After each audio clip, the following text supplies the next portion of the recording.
তৃণমূল কংগ্রেসের মহিলা সাংসদ শ্রীমতী কাকুলি মহোদয়া এবং উপস্থিত আছেন সাংসদ ভারতীয় তৃণমূল কংগ্রেসের পক্ষ থেকে আজকে যে মহামিছিলের আয়োজন করা হয়েছে এই মিছিলে অংশগ্রহণ করার আমরা শুধু সজ্জন মন্ডলী আজকে তৃণমূল কংগ্রেসের পক্ষ থেকে সর্বভারতীয় তৃণমূল মিছিল শুরু হয়ে গেছে। অল্প কিছুক্ষণের মধ্যে আমাদের প্রাঙ্গণে জনসভা অনুষ্ঠিত হতে যাচ্ছে। শুধু সজ্জন মন্ডলী সর্বভারতীয় তৃণমূল কংগ্রেসের পক্ষ থেকে ত্রিপুরা প্রদেশ তৃণমূল কংগ্রেস মহামিছিলের আয়োজন করেছে।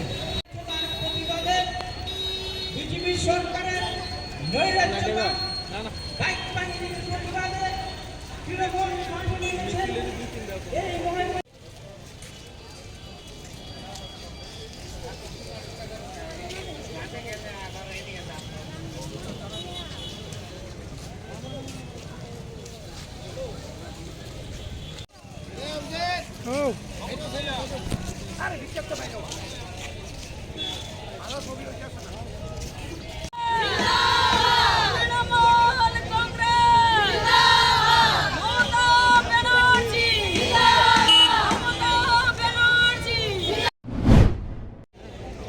আমরা ত্রিপুরাতে গত 2 বছর ধরেই আসছি, কেননা এখানে মানুষের প্রতি যে অত্যাচার হচ্ছে। বিগত নির্বাচনে এখানে ভারতীয় জনতা পার্টি জিতেছিল অনেক রকম প্রতিশ্রুতি দিয়ে। সেই প্রতিশ্রুতিগুলো মানুষের স্বার্থে দিয়েছিল, কিন্তু তার একটা প্রতিশ্রুতিও তারা পূর্ণ করেনি। সিপিআইএমের আমলে, বামফ্রন্টের আমলে মানিক সরকার যখন মুখ্যমন্ত্রী ছিলেন তখন ত্রিপুরা যেভাবে পিছিয়ে ছিল, বিগত নির্বাচনে ভারতীয় জনতা পার্টি আসার পরে ক্ষমতায় ত্রিপুরা আরও পিছিয়ে গেছে। কেননা এখানে অনেক বেশি ল অ্যান্ড অর্ডার সিচুয়েশন, যেটাকে বলা হয় যে আইন শৃঙ্খলা সম্পূর্ণভাবে ভেঙে পড়েছে।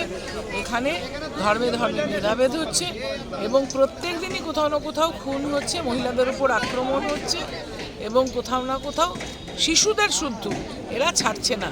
আমরা গত পৌর নির্বাচনে দেখেছি শিশুর বাড়িতে ঢুকে তার মাথা ফাটিয়ে দিয়েছে ভারতীয় জনতা পার্টি।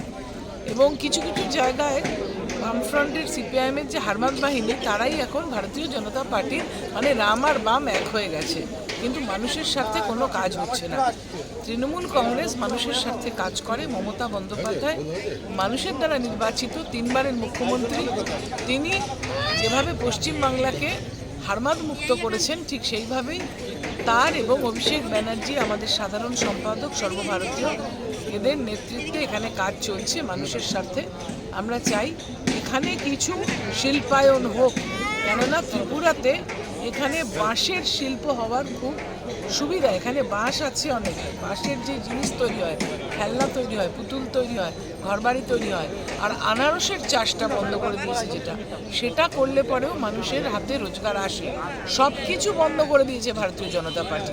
সেই জন্য মানুষ স্বতঃস্ফূর্তভাবে তৃণমূল কংগ্রেসের পাশে থেকে তাদেরকে নিজেদের স্বার্থে যাতে করে তারা কাজ করে সেই চেষ্টা করছে। অন্যদিকে সৌমিত্র খাঁ তিনি বলছেন পশ্চিমবাংলার রাজ্যপালকে আরও বেশি সক্রিয় হতে হবে, তৃণমূলের সাথে ওনার ভাব বেশি। কি বলবেন? সৌমিত্র খান কখন কোন পার্টি করে, কখন কি বলে, এটা ঠিক বোঝা যায় না।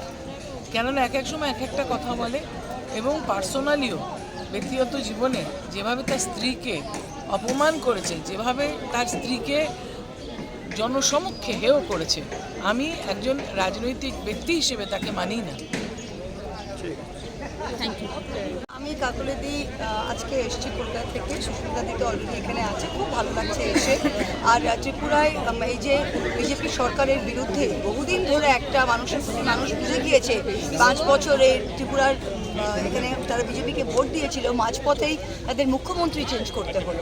এটা নিজের ইনঅ্যাটিটিউড, নিজের আমি বলবো কমপ্লিট ফেলিয়ার ছাড়া আর কিছু নয়। তো এখন এই সরকার একেবারে পচে গিয়েছে, এখানে তারা অল্টারনেটিভ চায়। সেখানে দাঁড়িয়ে তৃণমূল কংগ্রেস মানুষের যেভাবে ঘরে ঘরে প্রত্যেকটা বাড়িতে বাড়িতে পশ্চিমবঙ্গের প্রকল্প, সেই একই মডেলটা আমরা ত্রিপুরায় আনতে চাই। সেই জন্য আমরা আজকে এসেছি।